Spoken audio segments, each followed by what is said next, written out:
ตยานุศาสตร์เป็นผู้บรรยายออกอากาศวันศุกร์เสาร์และอาทิตย์ เวลา7:30 นาทีถึง8 นาฬิกาแล้ววันศุกร์กับวันเสาร์มีภาคบ่ายโมงถึงบ่าย2 โมงเฉพาะวันศุกร์กับวันเสาร์ดังนั้น3 วันนี้ก็ออก5 เวลาเพราะวันศุกร์กับวันเสาร์นี้เพิ่มพิเศษภาคบ่ายอีกวันละ1 ชั่วโมงสำหรับตอนนี้ก็ขอต้อนรับคุณโยม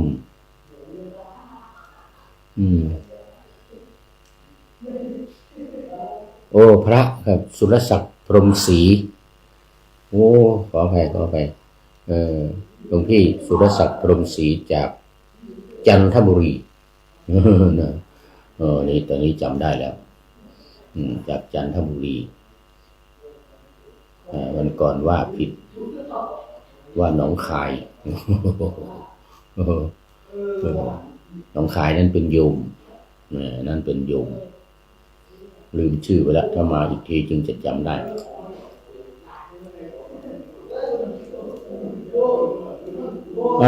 ตอนนี้ FC ตัวจริงจากวัดพระธาตุดอยสุเทพกราบนมัสการครับพระอาจารย์นะท่านสุริยันคำปาหรือท่านเปรมนี่ท่านเปรมเรานี่นะ โอ้นานแล้วนี่มีอะไรมาประชาสัมพันธ์เนาะนี่ว่ามาเด้อรีบมาฝากประชาสัมพันธ์เกี่ยวกับงานอะไรบ้างพระเดชพระคุณหลวงพ่อไปไหนวันนี้ ตอนกลางวันเจอแล้วไม่ได้เจอหลวงพ่อนะเจอท่านอาจารย์มหาสุนทรแล้วก็ท่านอาจารย์พระมหาสกลมาฉันเพลที่วัดดอยสัพพัญญูมาเตรียมงานวันพรุ่งนี้จะเป็นพิธีปิดและพิธีเปิดโครงการอบรมบาลีก่อนสอบรอบแรกประโยคสูง6 7 8 9ก็เรียนทำ6 7 8 9แล้วก็เปิดอีกวันพรุ่งนี้รอบ2ก็เรียนทำ3 4 5และประโยค1 2จำนวน400 กว่ารูปวันพรุ่งนี้แต่ที่ปิดวันพรุ่งนี้ก็มี300 กว่ารูปหมายถึงว่าเรียนทำ6 7 8 9นี่ก็ไม่ถึง300หรอกประมาณ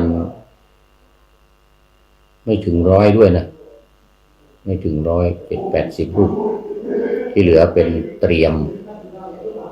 ที่จะอบรมในเปิดอย่างเป็นทางการในวันที่18นี้อีก200 กว่ารูปรวมกับที่มาใหม่ตอนนี้อีกรวมกันแล้วก็400 กว่ารูปนะตอนนี้ก็FC ตัวจริงบอกว่าพระอาจารย์ครับสอบถามหน่อยครับเมื่อนะจัดสถานที่งานเผาศพพระอาจารย์มหาวิษณุที่ดอยสัพพัญญูหรือยังครับตอนนี้ก็มีที่เตรียมก็เห็นมีปราสาทอุปกรณ์การเตรียมปราสาทมาบ้างแล้วน่าจะเริ่มละเรื่องปราสาทนกหัสดีลิงเมื่ออาทิตย์ที่แล้วละผมลงไปดูก็อุปกรณ์ต่างๆการทำปราสาทนกหัสดีลิงเริ่มแล้วสำหรับสถานที่นั้นมันก็เตรียมอยู่แล้วเมื่อปลายปีก็จัดงานประชุมแสดงนิทรรศการเกี่ยวกับ ปตก็เตรียมไว้เตรียมพอสมควรแล้วเตรียมพอสมควรแล้วเรียกว่า50%นะครับ50%เรื่องสถานที่นี่50%ละเดี๋ยวจากนี้ไปวันที่22กุมภาพันธ์ก็เหลืออีกไม่ถึงเดือนแล้วนี่ไม่ถึงเดือนแล้วเหลือประมาณเดือนกับ4 วันเดือนกับ4 วันตอนนี้วันที่17แล้ว4-5 วันเดือนกับ4-5 วันครับอาจกล่าวได้ว่า50%ละเรื่องสถานที่นะครับเรื่องสถานที่ปราสาทนกหัสดีลิงก็มาแล้วนี่มาเริ่มดำเนินการแล้ว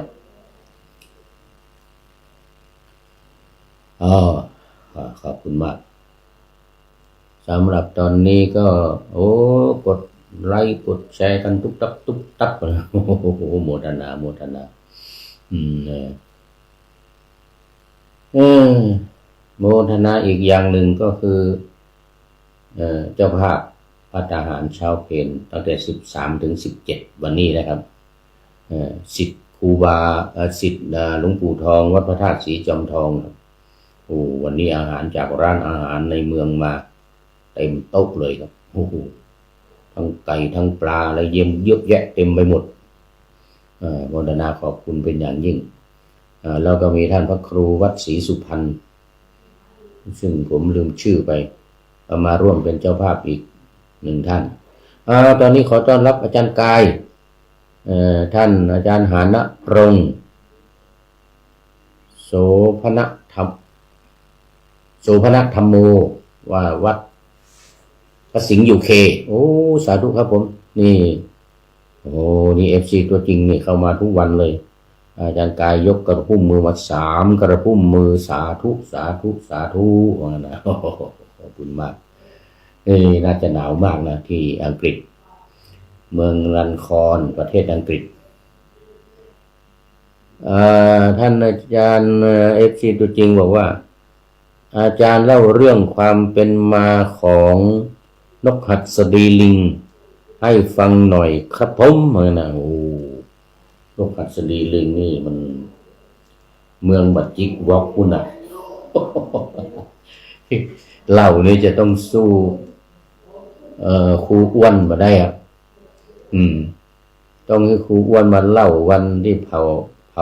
วันที่ลากประสาทท่านอาจารย์วิษณุเนี่ยโน้นมาจากเมืองบัดจิกวอกคุณนะมันมาจากบ้านเฮานะ เมืองบัดจิกวอกว่าอันนี่พุ่นน่ะป่าหิมพานต์พุ่นน่ะประเทศอินเดียพุ่นน่ะนกหัสดีลิงนี่นะรายละเอียดต้องเดี๋ยวรอฟังจากครูอ้วนอะไรยุคันธรนั่นน่ะชื่อครูอ้วนน่ะยุคันธรน่ะมาจากเมืองบัดจิกวอกเนอะจำไว้ก่อน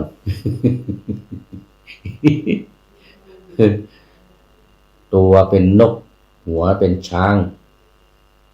มีพลังมากเริ่มเรื่องมันนี่ก็จากพระเวสสันดรพระเวสสันดรลำพึงรำพันถึงนางมัตสีตอนที่นางมัตสีสลบตายไปเนี่ยนะพระเวสสันดรเขาก็รำพึงรำพันขึ้นมาว่านี่ถ้านางตายถ้านางมัตสีเนี่ยนะตายในเมืองเนี่ยก็จะสร้างปราสาทปราสาทที่นกหลังนกหัสดีลิงเนี่ยนะนี่พระเวสสันดรลำพันถึงเรื่องของนางมัตสีตอนนั้นทีนี้ตอนหลังมานี่คนเขียนเรื่อง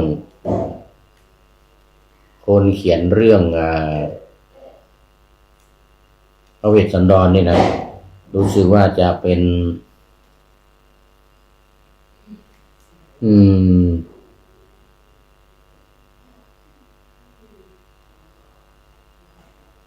ทีป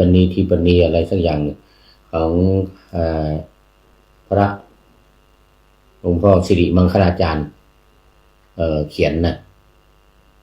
ก็ลำพึงลำพันใหญ่เลยเรื่องนกสันหัสดีลิงนี่นะเป็นนกในป่าหิมพานต์นี่นะโอ้ลำพึงลำพันเรื่องนกหัสดีลิงนี่ใหญ่เลยเรียกว่าอะไรนะจักรวาลทีปณีหรือมังคลัตเวสสันตลทีปณีในเวสสันตลทีปณีเล่าไว้พรรณนาโดยพระเดชพระคุณหลวงพ่อสิริมังคลาจารย์เรื่องของนกหัสดีลิงเนี่ยสืบเนื่องจากที่พระเวสสันดรพระเวสสันดรลำพึงลำพันก่อนตอนที่นางมัตสีสลบไปนั่นนะนิดเดียว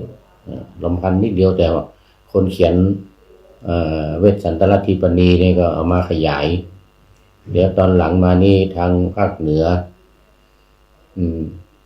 ก็มาเพิ่มเรื่องนกหัสดีลิงนี่เลยนะจากเมืองบัจิกวอกเนี่ยเอาเล่านิดหน่อยเล่านิดหน่อยเดี๋ยวครูอ้วนจะไม่ได้เล่าเดี๋ยวครูอ้วนเล่ามันจะไม่ขลัง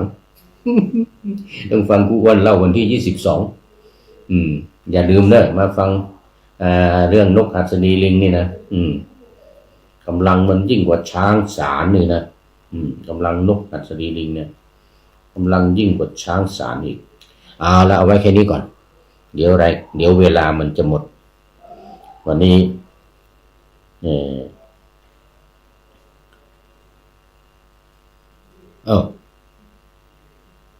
ยังเวลายังไม่หมดเวลา1 ชั่วโมงรายการนาวาวังทองวันนี้1 ชั่วโมงบันทึกล่วงหน้ามาวัน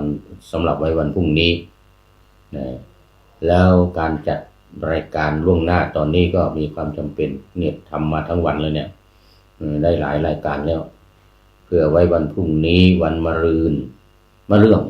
แล้วจนถึงวันที่22เนี่ย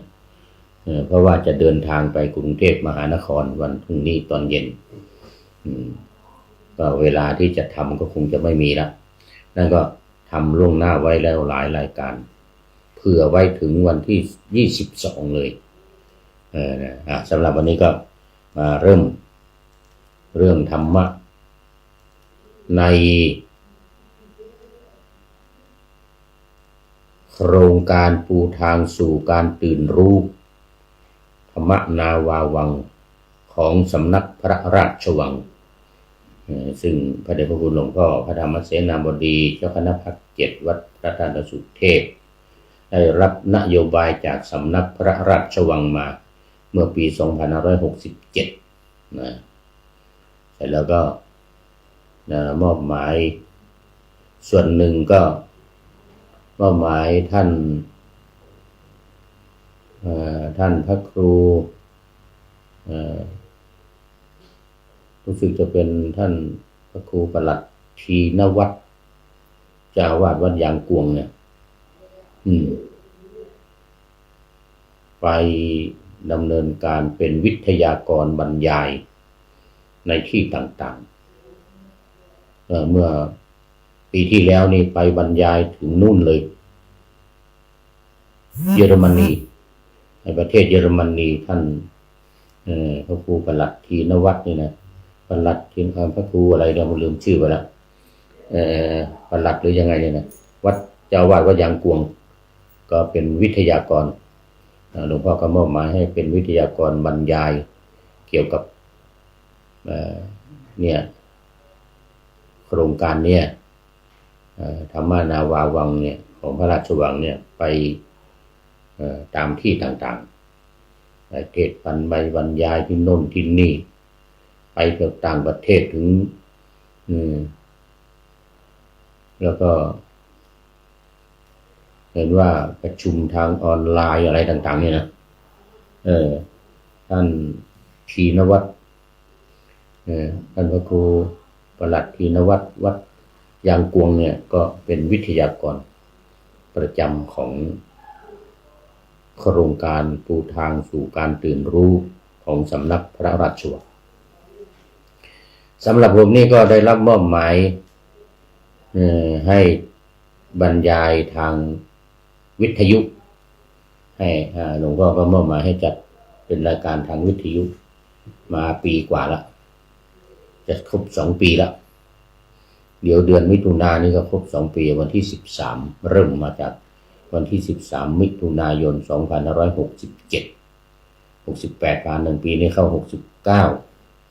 เข้าปีที่2เข้าปีที่3เข้าปีที่3แล้วเดี๋ยวก็จะเข้าปีที่3เดือนมิถุนายนนี้ก็เป็นรายการที่บรรยายตามโครงการปูทางสู่การตื่นรู้ธรรมนาวาวังของสำนักพระราชวังที่ไปอบรมมาเมื่อปี2567เนี่ยที่อำเภอวังน้อยจังหวัดพระนครศรีอยุธยาอาคารมวกมจรส่วนกลางตำบลลำไทรอำเภอวังน้อยจังหวัดพระนครศรีอยุธยาโดยมีหลักการ4วิธีการ6หลักการ4คือการท่องพระรัตนตรัยพระพุทธพระธรรมพระสงฆ์2การท่องธาตุ4ดินน้ำไฟลม3การท่องขันธ์5รูปเสียงรูปเวทนาสัญญาสังขารวิญญาณและ4การจัดขันธ์5ลงในอริยสัจ4ก็ต้องท่องอริยสัจ4อีกทุกข์สมุทัยนิโรธมรรคเลยนะรวมในหัวข้อธรรมก็มี4หัวข้อใหญ่ๆมี4คือพระรัตนตรัย1ธาตุกรรมฐาน1ขันธ์5 1แล้วก็อริยสัจ4 1หมวดก็เป็น4หมวดหลักธรรมใหญ่ๆนอกนั้นก็เป็นบริวารเข้ามาเยอะอีกเหมือนกันไม่ใช่น้อยๆหลักธรรมต่างๆมีถึงเรื่องของการทอดกฐินด้วยมีถึงเรื่องของการทอดกฐินมีเรื่องการถวายสังฆทานมีเรื่องการรักษาศีลเจริญเมตตาภาวนาเนี่ยนะทานศีลภาวนานี่เน้นอยู่ในหลักการต่างๆหลักการของทางพระพุทธศาสนานี่ทั้งนั้นเพียงแต่ว่าเน้นบางจุดที่สำคัญคือการท่องจำจุดนี้เป็นจุดที่ทางโครงการเนี่ยซึ่งนำมาจากสำนักศึกษาธรรมโดยธรรมนาวาของท่านเจ้าคุณอาจารย์ต้นหรืออาจารย์ทวีวัฒน์จารุวรรณโนซึ่งเป็นพระราชาคณะชั้นราชที่พระราชยานวชิรชิโนภาสวิพระราชยานวชิรชิโนภาสวิเป็นพระราชาคณะชั้นราชซึ่งตามปกติแล้วอาจารย์เนี่ยประกาศมาตั้งแต่ต้นว่าจะไม่รับสมณศักดิ์ไม่ว่าจะเป็นพระครูเป็นเจ้าคุณหรือเป็นราชาคณะชั้นไหนก็ตามเนี่ยประกาศไว้ว่าไม่รับทีนี้พอดีเมื่อปี2567นี่แหละปลายปีพระบาทสมเด็จพระเจ้าอยู่หัวพระราชทานตำแหน่งสมณศักดิ์ตำแหน่งพระราชาคณะชั้นราชก็เลยต้องรับเพราะว่าเป็นของพระราชทาน พระราชทานจากพระบาทสมเด็จพระเจ้าอยู่หัวก็เลยต้องรับตามปกติแล้วไม่รับประกาศมานานแล้วว่าจะไม่รับสมณศักดิ์ใดๆทั้งสิ้นทีนี้พอพระบาทสมเด็จพระเจ้าอยู่หัวพระราชทานนี่ก็จำเป็นต้องรับก็เลยเป็นพระราชาคณะชั้นราช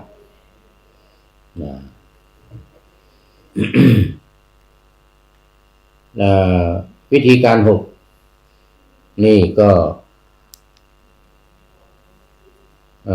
ต่อจากหลักการ4อย่างนี้4อย่างนี้เหมือนเดิมทุกอย่างเอามาปฏิบัติแต่ว่าเพิ่ม2ข้อ3กับข้อ5พอข้อ2เสร็จก็ข้อ3การพิจารณากาย6ขั้นตอนแล้วก็พอเข้าเรื่องข้อ3ไปข้อ4คือการท่องขันธ์5เพิ่มข้อ5เข้ามาคือการเรียนรู้ขันธ์5ยกข้อ4เรื่องข้อ4ไปเป็นข้อ6คือการจัดขันธ์5ลงในอริยสัจ4ไปเป็นข้อ6ก็เลยวิธีการก็มี6หลักการจริงๆมี4หลักการใหญ่4ก็เรียกกันติดปากว่าหลักการ4วิธีการ6ของสำนักพระราชวังสืบต่อกันเรื่อยมาตอนนี้ขอต้อนรับอาจารย์ณัฐพรหมเสนลึกสิงแก้วสาธุนี่ไม่ได้เข้ามาหลายวันแล้วนี่กราบสาธุนะติดตามผลงานตุลุงตลอดสาธุโมทนาติดตามไปติ๊กเนอะตุลุงเป็นพระแท้นั่นแหละไม่มี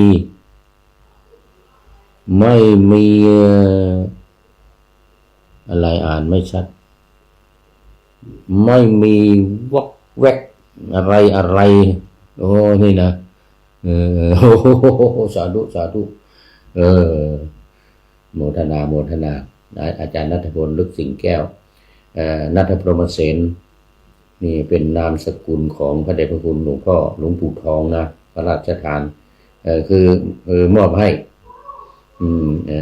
ห้เป็นนามสกุลของอาจารย์ณัฐพลเราเนี่ยเปลี่ยนชื่อจากณัฐพลเป็นณัฐพรหมเสนณัฐพรหมเสนนี่เป็นนามสกุลของหลวงปู่ทองหลวงปู่ทองสิริมังคโลนี่นะหรือพระพรหมมงคลสิริมังคโลพรหมเสนนามสกุลพอใกล้จะมรณภาพก็เรียกอาจารย์ณัฐพลไปมอบนามสกุลให้เป็นชื่อของอาจารย์ณัฐพลว่าเปลี่ยนเป็นณัฐพรหมเสนสาธุโมทนาเป็นอย่างยิ่งว่าหลักการใหญ่ไปหลักการ4วิธีการ6ทีนี้ย่อยๆก็อย่างว่ามันเยอะธรรมะแต่ละอย่างนี่นะหัวข้อใหญ่ๆสำคัญอย่างปฏิจจสมุปบาทนี่ก็โยงเข้ามาอย่างเรื่องของ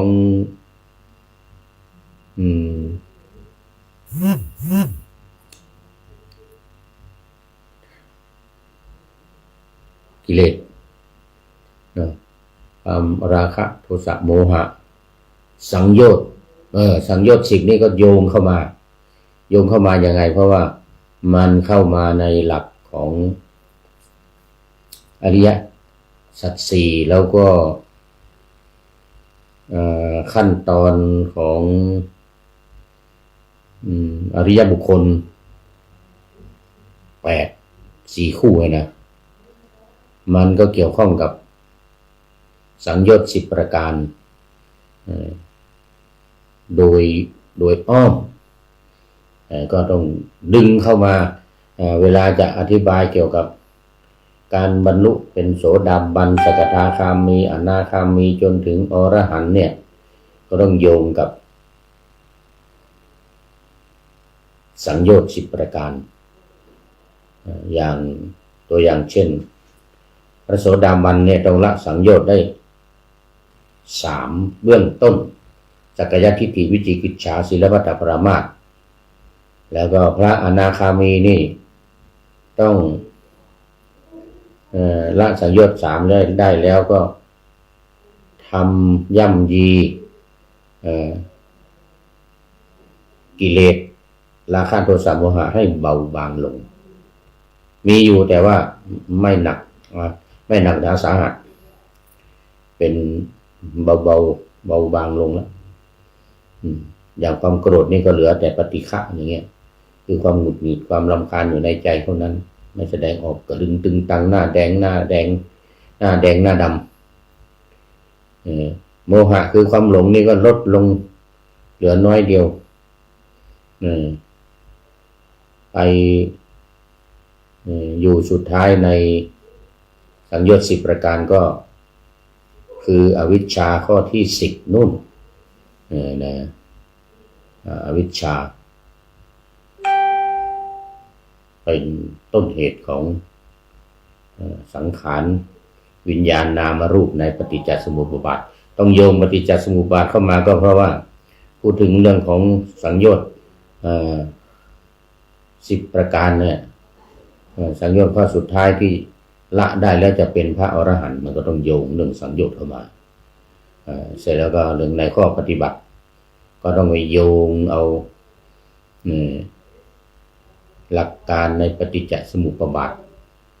คือการดับการเกิดและการดับสายเกิดและสายดับในของปฏิจจสมุปบาท12ข้อตอนนี้ขอต้อนรับคุณโยมฝนศิลากราบสาธุเจ้าเนี่ยนะโยมฝนศิลานี่ก็เป็น FC ตัวจริงเข้ามาเกือบทุกรายการถ้าไม่หลับ ตอนนี้ยังไม่หลับ เดี๋ยวถ้าจัดดึกไปสัก4 ทุ่ม5 ทุ่ม6หลับแล้ว เหมือนโยม FC ตัวจริงเหมือนกันจากอุตรดิตถ์เนี่ยนะโยมสายสมรเบญจกุลนี่นะถ้าดึกไป4 ทุ่ม5 ทุ่มแล้วก็ขอไปหลับก่อนนะว่าไงขอไปหลับก่อนนะเจ้าว่าไงนะ เหนื่อยแล้วทำงานมาหนักเหมือนกันให้ขอหลับด้วย แล้วก็พระเดชพระคุณหลวงพ่อสุทธิสงึมลำเข้ามาทุกรายการ FC ตัวจริงวันนี้ FC ตัวจริงสุริยันคำปาจากวัดพระธาตุดอยสุเทพมาแล้วหลังจากห่างหายไปหลายวันตามภาระหน้าที่มาตอนนี้ก็เข้ามาสู่เนื้อหาที่ค้างไว้แล้วทีนี้ตอนนี้พูดถึงเรื่องของชาวทิพย์ทั้งการปฏิบัติตัวของชาวทิพย์เองตอนอยู่ในเมืองมนุษย์แล้วก็ทั้งการอุทิศบุญกุศลไปให้ชาวทิพย์ทั้งหลายไม่ว่าจะเป็นเปรตเป็นเปรตประเภทไหนที่ไม่มีอาหารที่คอยรับการทำบุญทักษิณานุปทานอุทิศไปให้จากญาติพี่น้องจากเมืองมนุษย์นะอย่างเปรตเวมานิกเปรตที่ไม่มีเสื้อผ้านุ่งเลยนะเวมานิกเปรตผู้หญิงที่ไม่มีเสื้อผ้านุ่งแล้วก็เปรตญาติของพระเจ้าพิมพิสารที่ไม่ได้รับอาหารการกินสะดวกสบายแล้วแต่ก็มาแสดงตนอีกว่าเนี่ยไม่มีผ้านุ่งเปลือยกายล่อนจ้อนมีลมกับฟ้าหุ้มอยู่ นุ่งลมห่มฟ้า นุ่งลมห่มฟ้าอยู่บนมีเอาลมมานุ่งแล้วก็เอาฟ้ามาห่ม หมู่ญาติของพระเจ้าพิมพิสารนะพระเจ้าพิมพิสารต้องให้คน ซื้อผ้ามาถวายพระมาทำเป็นสบงจีวรหรือถวายผ้าเป็นผืนยังไงก็แล้วแต่พระเอาไปทำจีวรเองเนี่ยสมัยนั้นเอาผ้าเป็นผืนมาถวายแต่ว่าพอเวลามันไปหาหมู่เปรตเนี่ยมันไม่ได้ไปมุ่งผ้าไปเป็นผืนไม่ใช่ไงมันเป็นของทิพย์เนี่ยของทิพย์10 ประการนะอันนังปานังวัดถังทีปไตปทีปังอะไรพวกนี้นะข้าวน้ำมันเป็นของทิพย์ของทิพย์10 ประการที่เราพูดกันอยู่บ่อยๆมีทั้งยานด้วยคือพาหนะไอ้ของทานที่เราทานไปเนี่ยนะมันกลายไปเป็นของทิพย์เป็นยานพาหนะสำหรับผู้รับหมู่เปรตทั้งหลายเนี่ย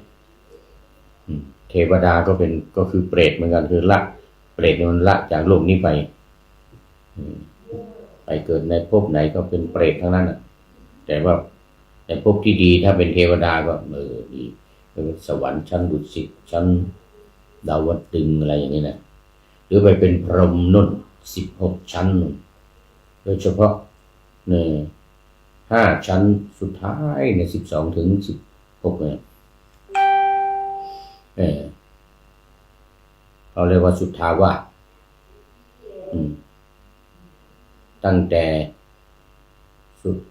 สุทัสสาสุทัสสีอวิหาไปอวิหาอัตตปาสุทัสสาสุทัสสีอากานิฐาพรหม5 ชั้นเนี่ยก็เรียกว่าสุทธาวาสที่อยู่ที่บริสุทธิ์และส่วนใหญ่จะบรรลุเป็นพระอนาคามีจึงไปอยู่ในพรหมชั้นนี้พร้อมกับมี4 ขันธ์แต่บางคนมีขันธ์เดียวก็หมดสิทธิ์ในการที่จะปฏิบัติต่อยอดจากอนาคามีเป็นอรหันต์แต่ถ้ามี4 ขันธ์ได้สบายเพราะมันมีเวทนาสัญญาสังขารและวิญญาณถ้ามีขันธ์เดียวมีแต่วิญญาณอย่างเดียวนะเป็นพรหมเหมือนกันอยู่ในชั้นสุทธาวาสเหมือนกันแต่มีขันธ์เดียวหมดสิทธิ์ หมดสิทธิ์ในการที่จะต่อยอด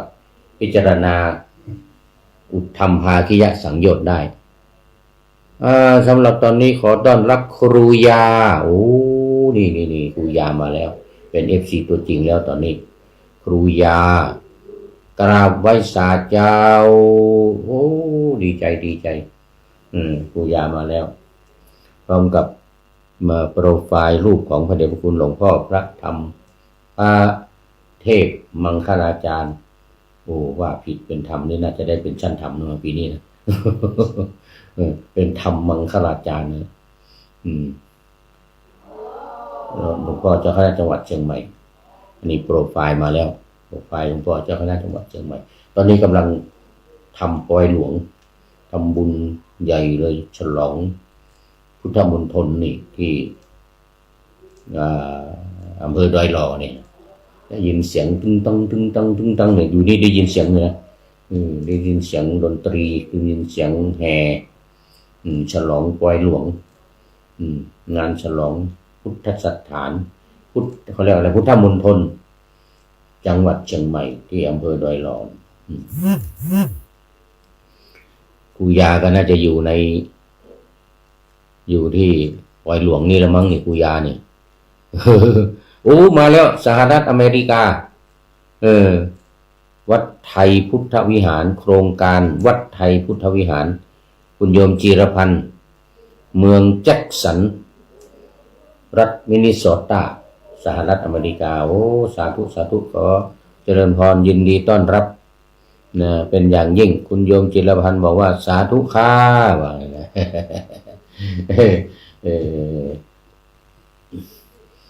เดี๋ยวจะบางทีอาจจะไปพักผ่อนที่อเมริกาสัก3 เดือนที่วัดของโยมจิรพันธ์เนี่ยวัดไทยพุทธวิหารเนี่ยวัดไทยพุทธวิหารเสร็จแล้วจะ ไปพักผ่อนสัก3 เดือนในวัดไทยพุทธวิหารแล้วกลับมายุโรปมาวัดที่เอสโตเนียสาขาของวัดพระธาตุดอยสุเทพเนี่ย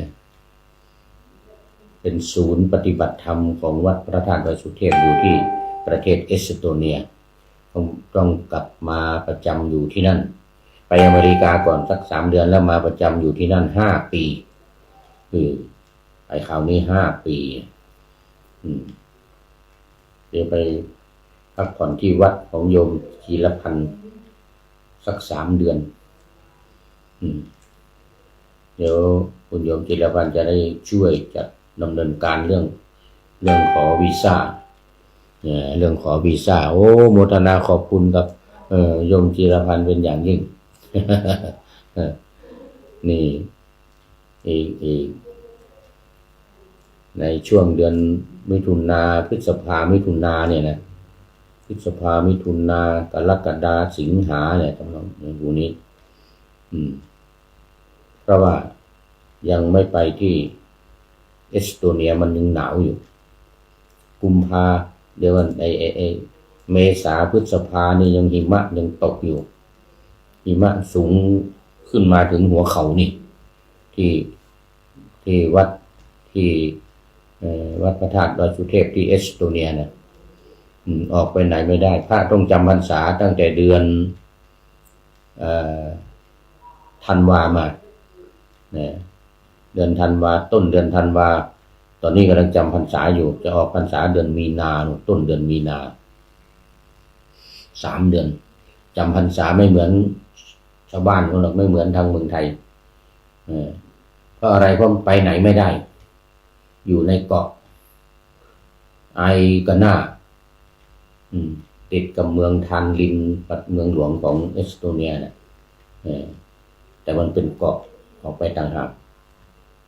แล้วก็ออกมาไม่ได้ว่าหิมะตกเต็มไปหมดจะโกยก็ไม่ไหวโกยหิมะตามถนนนะโอ้ไม่ไหวก็ต้องอยู่เหมือนกบจำศีลก็อยู่จำพรรษาไม่เหมือนชาวบ้านเขาหรอกจำพรรษาเดือนธันวาถึงมีนาคมโยมแจ็คสันโยมจิรพันธ์ไม่เหมือนทางอเมริกานะอเมริกาจำพรรษาเหมือนกับเมืองไทยแต่ว่าที่เอสโตเนียเนี่ยจำพรรษาเดือนธันวาประมาณวันที่6-7มั้งไปออกวันที่6วันที่7เดือนมีนาคมน้ำแข็งยังไม่หมด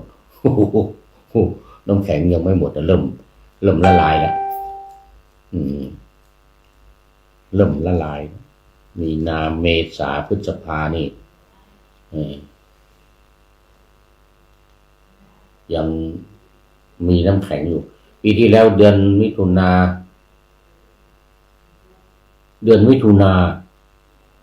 กลับมาจากเยอรมันยังมีน้ำแข็งอยู่น้ำแข็งยังไม่ละลายเดือนมิถุนาเนี่ยน้ำแข็งยังไม่ละลายนะที่เอสโตเนียเนี่ยที่ประเทศเอสโตเนีย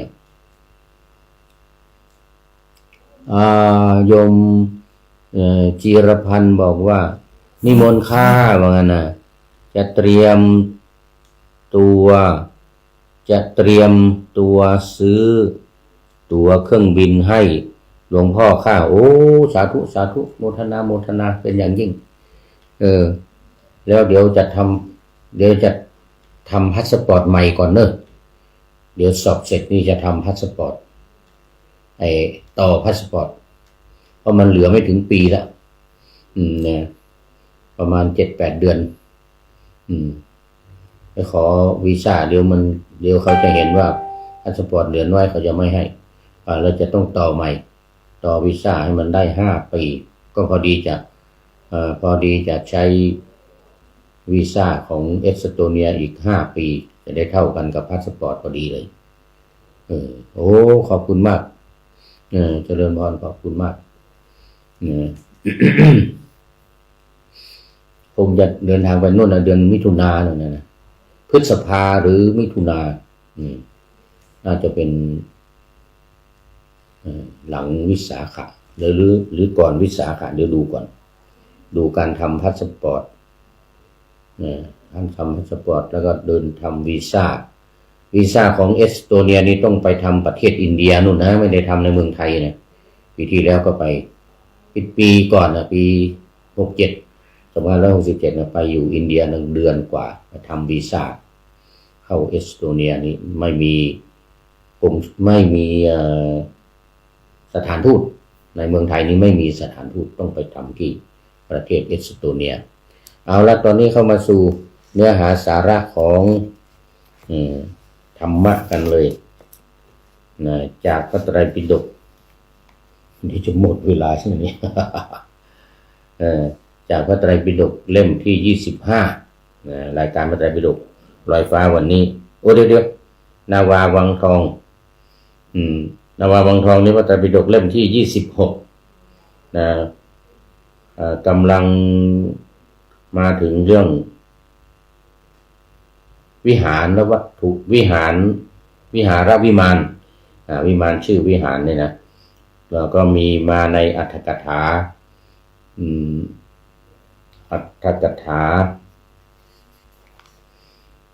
วิมานนวัตถุเปตวัตถุเถระคาถาเถรีคาถาที่ใน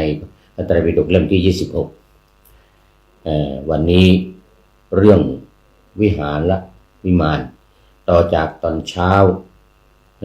พูดยังไม่จบตอนเช้านี้ก็เริ่มมาเรื่องของอัตถกถาพูดถึงเรื่องของนางวิหารนี่เป็นวิหารของนางวิสาขานะซึ่งถวายมหาลดาปราสาทราคา9 โกฏกับ 7,000 9 โกฏกับ 7,000 เหรียญ7,000 กหาปณะนะ9 โกฏนี่ก็คือ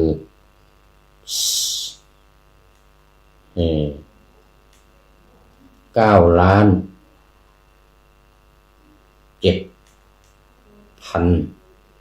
นะ9,700,000ทีนี้มาคูณเงินบาทไทยเรานี่นะ1 กหาปณะเท่ากับ5 บาทก็มาคูณกับ5 บาทเป็น45,350,000 ล้านบาทนะ45,350,000 ล้านบาทที่เป็นเงินไทยเนี่ยถวายพระอานนท์ไม่รับไปถวายพระพุทธเจ้าพระพุทธเจ้าก็ตรัสว่าถ้าเป็นตัวเงินไม่รับแต่ว่านางวิสาขาว่าจะสร้างวัดอย่างนั้นได้พระพุทธเจ้าก็รับโดยดุษณียภาพไปสร้างวัดถึงงั้นไปสร้างวัดเล่ามาถึงตอนนี้ตอนเช้าเนี่ยยังไม่ทันได้สร้างมันหมดเวลาซะก่อนนางวิสาขาเนี่ยพระพุทธเจ้าก็รับโดยดุษณียภาพไปแล้วคือตัวเงินไม่รับนะตัวเงินเนี่ยถ้าเป็นเงินเงินไทยเนี่ย45,35,000 ล้าน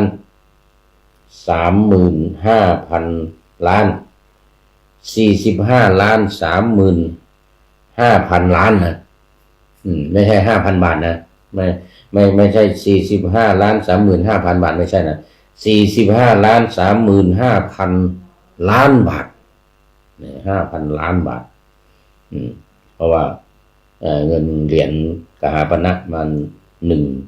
1 กหาปณะนี่มัน5 บาท5 บาทเนี่ยก็ไปคูณ9,700,000 9,700,000 กหาปณะก็ได้มา45,350,000 35,000 ล้านบาทไม่ใช่น้อยๆเหมาะแล้วที่พระอานนท์ไม่รับเลยนะพระพุทธเจ้าก็ไม่รับนะแต่เอาสร้างวัดได้เอาไปสร้างวัดไม่รับเป็นเงินแต่รับวัดวัดมูลค่าของวัดอุปารามโลหะปราสาทแล้วก็กุฏิวิหารอะไรต่างๆเนี่ยรวมหมดแล้วเนี่ยในมูลค่า45,35,000 ล้านบาทไทยโอ้ไม่ใช่น้อยๆเป็นเงินจำนวนมากในสมัยนั้นนะในสมัยนั้นอันนี้ก็ต่อมาตอนเช้านี้ก็มาเล่าถึงเรื่องของ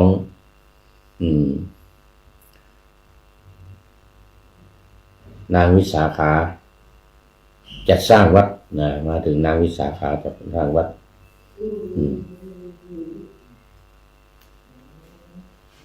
พระผู้มีพระภาคเจ้าทรงรับโดยดุษณียภาพนางวิสาขาสละเครื่องประดับนั้นซึ่งมีราคาถึง9 โกฏ 7,000 เหรียญ 7,000 กหาปณะนะสร้างปราสาทหลังใหญ่สมควรเป็นที่ประทับของพระผู้มีพระภาคเจ้า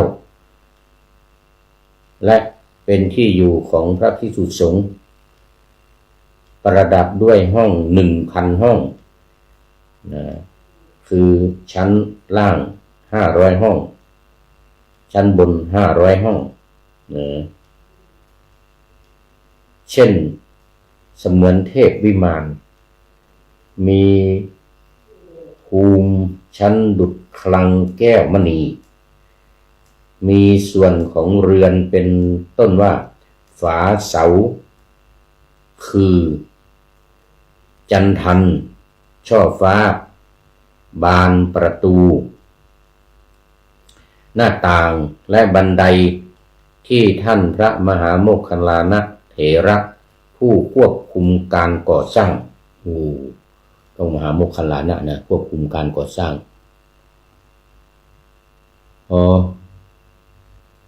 โยมจิรพันธ์บอกว่าสาธุว่างั้นนะสาธุเดี๋ยวบอกว่ากุดไอเดียนะคะว่างั้นนะจำพรรษาหน้าหนาวหน้าหิมะ เดี๋ยวปีนี้อาตมาก็จะไปจำภาษาอย่างเงี้ยไปจำเดือนธันวาคมจำเดือนธันวาคมแล้วก็ไปออกเดือนมีนาคมของปีต่อไปจะเหมือนกันเนี่ยปีนี้อาตมาจะไปจำพรรษาอีก5 พรรษาจำ5 พรรษาแล้วออกพรรษาแล้วจึงกลับเมืองไทย นู่นปี2574ปี2574จึงจะกลับเพราะฉะนั้นจะต้องไปจำพรรษาในดงหิมะนี่นะอย่าไปจำพรรษาในดงหิมะเนี่ย5 พรรษาเริ่มปีนี้ปลายปีนี้เดือนธันวาคมปลายปีนี้สาธุแต่ว่าไปพักร้อนไปพักร้อนที่อเมริกาก่อนเนาะไปพักร้อนก่อนสัก3 เดือนสัก2 เดือนครึ่งภายในวีซ่า3 เดือนเนี่ยโอ้สาธุอนุโมทนากับคุณโยมจิรพันธ์มากจะได้เตรียมตั๋วเครื่องบินเนี่ยจะเตรียมตั๋วเครื่องบินแล้วก็จะดำเนินเรื่องขอวีซ่าให้นะดำเนินเรื่องจากอเมริกามาจากอเมริกามาจากอเมริกาเสร็จแล้วก็กลับมายุโรปกลับมาที่ประเทศเอสโตเนีย แล้วตอนนี้มาต่อเรื่องของเทพธิดาที่อยู่วิหารวิหารวิมานวิหารวิมานนะวิหารวิมานเมื่อวิหารสำเร็จเรียบร้อยแล้วนางวิสาขาใช้เงินฉลองวิหารถึง9 โกฏเหรียญนางพร้อมด้วยหญิงสหาย9 โกฏเหรียญนั้นสร้างเสร็จแล้วฉลองอีก9 โกฏเหรียญเนี่ยฉลองอีก45,35,000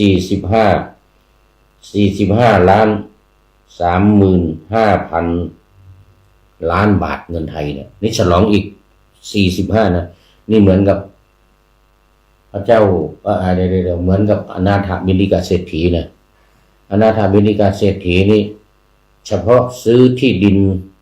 ของเจ้าเชษฐ์เนี่ยนะเฉพาะซื้อที่ดินนี่54 โกฏ54 โกฏอันนี้เท่าไหร่อันนี้9 โกฏ9 โกฏยังน้อยกว่าอนาถบิณฑิกาเศรษฐีอนาถบิณฑิกาเศรษฐี54 โกฏเนี่ยเฉพาะที่ดินและสร้างวัด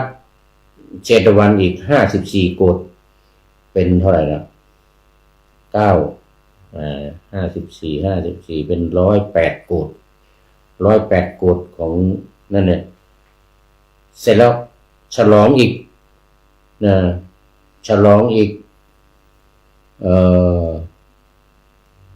54 โกฏรวมแล้วก็เป็น162 โกฏกหาปณะนะ162 โกฏแล้วก็ต้องเอา5 บาทเนี่ยไปคูณเนี่ย5ไปคูณเอาเองเด้อเนี่ย162 โกฏนี่นะ162 กะโหลด162 โกฏแล้ว162 โกฏเนี่ยต้องคิดเป็นล้านก่อน162 โกฏมันก็เป็น1 โกฏมันมี10 ล้านเอา10 ล้านไปคูณ162นี่162 โกฏนี่นะมันมีเวลาแล้วตอนนี้มันหมดเวลาเดี๋ยวก่อนหมดเวลาก่อนวันนี้เอาไว้ทีหลังเอาไปคูณกันเองเนอะโอ้โหมหาศาลอันนั้นของเศรษฐีนะอนาถบิณฑิกาเศรษฐี162 โกฏเลยนะทั้งฉลองทั้งซื้อที่ดินทั้งสร้างวัดแต่นางวิสาขานี่ซื้อที่ดินไม่ได้ซื้อสิเนี่ยซื้อเป็นที่ดินของนางเองที่ดินไม่ได้ซื้อเป็นที่ดินของนางวิสาขาเองเขาอยู่ใกล้บ้านนางวิสาขาแล้วก็ที่ดินเป็นของนางเองแล้วก็สร้างหมดไป9 โกฏแล้วก็ฉลองอีก9 โกฏฉลองอีก9 โกฏพร้อมด้วยหญิงสหาย500ไว้ก่อนคนขึ้นปราสาทได้เห็นสมบัติของปราสาทนั้นดีใจกล่าวกับพวกเพื่อนหญิงว่าเมื่อฉันสร้างปราสาทหลังนี้งามถึงเพียงนี้ถ้าเธอทั้งหลายจงอนุโมทนาบุญที่ฉันขวนขวายนั้นฉันขอให้ส่วนบุญแก่พวกเธอเอาไว้แค่นี้ก่อน